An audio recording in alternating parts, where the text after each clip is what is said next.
Joining us now, Brian Morgenstern. He's Special Assistant to the President, Deputy Press Secretary, and Deputy Director of Communications at the White House. Hey, great to have you with us, Brian. Hey, John, it's great to be with you. Thank you for having me. You just heard that clip by the President. A lot of us feel, looking at some of the internal polls which have come out recently and some of the other information we had, the President has had his best 2 weeks. On message, laying out his agenda, his manifesto for a second term, telling the American people what a Biden administration would look like, how it contrasts. And one of the linchpins to this, law and order. How do you see this shaping up, Brian? Well, John, that's right. And there are really a few key things in this election, and it couldn't be a starker contrast. We have President Trump and the Republicans standing for safety of the American people, standing for prosperity and the ability to thrive, grow your business, hire people. And we're talking about freedom. It's freedom of thought. It's freedom to live your life the way you want to live. And to the point that you just raised with that clip, it's really important that the American people know the president stands for citizenship in America meaning something. It means something to be an American because our country is special. Our system of rules has led to, some of the greatest progress in human history. It has lifted more people out of poverty, maybe than any other force in human history. And what you're seeing from the other side of the aisle is really this sort of global relativism. It's okay not to have borders. It's okay if people just kind of flow into the country and come and go as they please. And that is really, really a stark contrast. And people throughout the country who love our country, who believe it is special to be an American, I think are listening to what President Trump is saying, and it's really resounding quite well. And I think that you are seeing things really go in the right direction at this point. The president has stayed on message for the last 2 weeks, and I think it's the best 2 weeks we've had in many, many months. Does he have a sense of urgency? A lot of us have talked to him about, I go back to, you don't want to hunker the past, but I thought he had a magnificent speech at Mount Rushmore, and then the following day we're getting tweets about a NASCAR driver that nobody knew that much about that dominated the news for 2 days. I know enough of you have talked to the president. Are you confident we're going to stay on message in the next 95 days here? Well, John, that's what you're seeing is the president really tapping into what Americans care about. And he's speaking clearly and concisely and letting them know where he stands and what the contrast is in this election. And it's not just the issues that you referenced, though the Rushmore speech, in my view, was maybe the best speech he's ever given, one of the best speeches I've seen a president give. Now we are focusing not only on the economy and some of the bread and butter issues that President Trump is trusted for, but also the administration's whole of government and whole of America response to the coronavirus going on right now, and reassuring the American people that the best is yet to come, that the economy is being rebuilt under President Trump's leadership, and that we are urging caution with the social distancing, washing your hands, et cetera, to stop the spread of the virus. But the Warp Speed program is also pursuing treatments faster than ever before, a vaccine faster than ever before, and that we are going to get to the other side of this together. He's demonstrating extremely strong leadership right now. People are seeing it. People are responding to it. And as you say, I think it's a corner's been turned, and we're heading into a really strong place with the way the president is speaking to the American people and earning their trust once again. Brian, the president went down to Florida yesterday on Sunday and over the weekend, and he had a tremendous response from police down there. You look at Biden's comments on defunding the police. He's tried to say he's not going to do that, but Bloomberg had to basically edit out his comments. He was caught on tape saying it. And if he doesn't say it, then there's an uprising within his ranks. How is this going to play in November? John, I mentioned the sort of three key themes, among others, but safety and freedom and prosperity. The safety piece of that is so important. People want their communities to be peaceful. And we're seeing around the country that that is not the case. And how does Joe Biden and his party respond? It's defund the police. It's take away the force that's going to help people to feel safe, to be safe. I mean, it just doesn't make any sense. And this whole debate over whether redirecting money from the police is the same thing as defunding the police, it sort of makes your brain hurt, doesn't it? I mean, if you're redirecting your salary out of your pocket, I think you'd call that defunding, wouldn't you? Well, that's exactly. Look, of course, Brian. I mean, it's just semantics. At the end of the day, you have the same thing. But here's the reality, and I want you to comment on this. When you get done with the rhetoric, and it actually happens, as it's happened in New York, and you look at the crime wave that has gone on in New York City in the last 20 days, it's frightening. You look at what's going on in Chicago, Seattle, Portland, these cities where defunding the police is real. I think it was in Seattle now, the city council took away enough weapons from the police that the police chief said, I'm sorry, there's nothing I can do. I can't deploy my officers and put them in harm's way.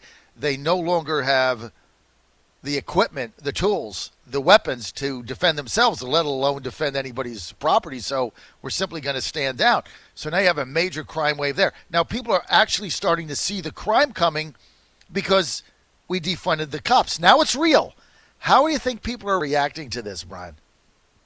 Well, I think people are seeing the forces that are causing this are the radical left, I'll put protesters in quotes, because while there are protesters, we're seeing riots, we're seeing fires, we're seeing violence, we're seeing people get hurt as a result of a lack of control, of a lack of law and order that President Trump is calling for. And the left is awfully quiet on this, either quiet or darn near cheering them on, which is insane to be cheering on violence and people getting hurt. That's not what we want. President Trump wants peace in the streets. He wants the local authorities, which, as Kayleigh McEnany and the president and others have noted, peace in our streets is a function of the police power at the state and local level, and it's up to these leaders to step up. The president's willing to support with whatever resources he can, but we live in a country where there's a separation of powers, and the police power is generally a local function, and so he's using the authorities he has and his bully pulpit to identify these problems and to shed light on them and to encourage the local citizens who want safety in their streets to hold their leaders accountable, and he will support however he possibly can. But this is an issue that has to be resolved. The people are going to demand it, and they're going to see President Trump as a strong voice for law and order. Well, right now people are seeing the result of defunding the police in real life unfurling before their eyes. It's one thing for the city council in Minneapolis to say we're going to reimagine the police, and it sounds really contemporary on TV, and then you do it and you see crimes go up dramatically, people wounded every day in the hundreds, and so people then say, well, wait a minute, maybe this isn't such a good idea. So words manifest themselves into actions. You're on the John Fredericks Radio Network. We're with Brian Morgenstern, live from the White House, Special Assistant to the President, Deputy Press Secretary, and Deputy Director of Communications at the White House. Let's go to Kara, cut 6. Here's Mark Meadows, Chief of Staff, yesterday saying if we try to go to 100% mail-in ballots, well, you know what that's going to mean. We're not going to have election results on time. Plus, we have no idea the level of fraud that's going to be out there, cut 6. Well, it was a question mark, and if we look at that, it is responsible for him. It is responsible for him to say that if we try to go to 100% universal mail-in ballots, will we have an election result on November 3rd? No, I would suggest that we wouldn't even have it on January 3rd. But Mr. Meadows, so we've got to make sure that we do this in a proper way where we promote absentee ballots. We make sure that a ballot goes from an individual to the ballot box without someone else having the ability to conduct a fraudulent effort. All right, Brian, honestly, that was your boss, Mark Meadows. Basically, here's what he's saying. You want to do mail-in ballots, go through the absentee ballot process, which is a legitimate process that has worked in America for a very long time. What is the problem with that? Well, there is no problem with that. Mr. Meadows is absolutely right. And, John, here's an important distinction, because what you're seeing in the media and from many on the left are trying to conflate mail-in balloting and absentee balloting and saying they're the same thing. They're not. They're An not. absentee ballot is where somebody proactively contacts the Board of Elections. They certify that they actually live where they say they live, that they will receive it and they will return it. And universal mail-in balloting is they just spray ballots to anybody who might be on the voter rolls. We know that voter rolls can be outdated. People move around.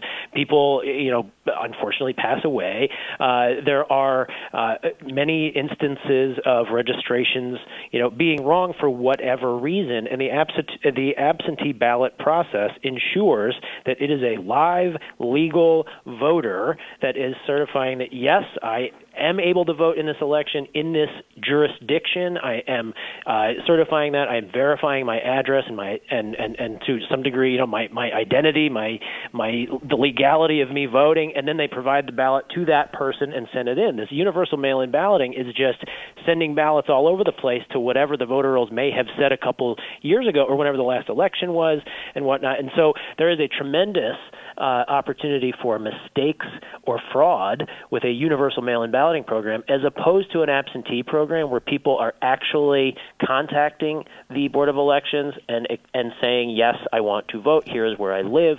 I am legal to vote. Please provide me a ballot. It's just a very important difference that is being missed by a lot in the media and on the left.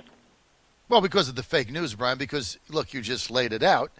If you're concerned about your health or you're concerned about contracting the virus and you want to vote by mail, you don't want to go in person, then all you have to do is get an absentee ballot, which we've had for 50 years. So that's all you have to do. There's also states that have early voting. That's all been monitored and legitimized. So you have the option of not showing up in person if you're afraid that it might not be a good thing for you physically or for whatever reason. So you already have that option. So why are we even talking about spraying out mail-in ballots en masse when there's already a mechanism in place to meet the objective that the mail-in ballots are supposed to meet? I mean, it's a great question, and am I right? You have to. Well, I couldn't agree more. And you have to ask, why are people pushing for a system that is less secure when, frankly, the left has purported to care so much about, election security and interference and so forth. Well, if they care about that, then they should care about this. They should care about people, proving that they are alive and well, that they live at their address, they live in the jurisdiction, that they are legal to vote, and that this election is going to be fair. If they cared about fairness and security, then they would care about people using the absentee process versus the mail-in process. And, John, you made another point about, if people feel unsafe or they'd prefer to use the absentee process over showing up in person, the president has obviously showed a lot of sympathy for that, and I think rightfully so. But this notion that it's impossible to vote in person, that it would just be way too dangerous, that no one should ever do it. There are a lot of sort of essential functions, going to the supermarket, other things where people can socially distance, they can wear a mask, they can use sanitizer, they can do it in a safe way, and that can be an option as well. But this making it seem like that's impossible, I think, is irresponsible also. They can go to Walmart, they can go to Lowe's, they can go to the Food Line or Kroger or Publix, wherever you happen to be. They can go to the supermarket. They can protest. They can join mobs. They can go to a lot of different places. It's the exact same as if you're going in to vote. South Korea had an election April 15th, right in the middle of the pandemic. They had the highest turnout they've had in 3 decades. Nobody got sick because they did, Brian, exactly what you said. They put a mask on, they social distance, there were gloves available, and there were no problems. So this whole notion about we have to just spray, and that was your word, I'm going to adopt it, or just shotgun ballots everywhere, like whoever happens to pick them up, harvest them. I mean, the whole thing, it's all designed to steal the election. That's one of the reasons why the Democrats, I think, have locked down these states. They want the pandemic to go forward. They want to stoke the fear because their ultimate goal is to get to a mail-in ballot because they know that's the only way they're going to win. If there's a legitimate election, Brian, Trump is going to win on November 3rd. Everything is trending in that direction right now. So now their final gasp is we have to have some kind of fraudulent mail-in ballots. Well, they certainly are not winning on the messaging front. Their candidate is not out very much, to put it kindly, and what messaging is out there seems to be awfully extreme in terms of these, the protests that have often turned violent into riots, and the socialism agenda in terms of taking over the economy in so many different sectors. It doesn't seem to be a winning message on substance, and so you have to wonder if this is just one of those ways that they can kind of stoke fear in people and try to turn the tide. But I have to say the president has been right on the money here. He has been talking about having a safe and secure election, and he has been talking about the safety of the American people in terms of the virus and also safety in our streets. He's been talking about rebuilding our economy and restoring prosperity to our country. He has been talking about the freedom of thought and expression and the way people need to be able to live their lives without this cancel culture. I mean, he's really been tapping into sometimes I call it sort of the inner monologue of Americans with common sense, and that seems to be where he's going, and that's resounding because on the left, it's just they're out there, man, and the president I think is the one who's really speaking for millions of Americans whose views maybe are not reflected every day when you're looking at the mainstream media and you're looking at what the left is saying. The president's speaking for them, and I think that's why people are really responding these days, and I think that will show forth, as we get into the fall here and we get closer to Election Day. I think the president's message, the president's policies, especially of, again, freedom, safety, of prosperity, I think these things are really going to make a big difference for people. John Fredericks Radio Network want to thank Brian Morgenstern for being with us, Special Assistant to the President, Deputy Press Secretary, Deputy Director of Communications for the President at the White House. Hey, Brian, good job. Thanks for being with us.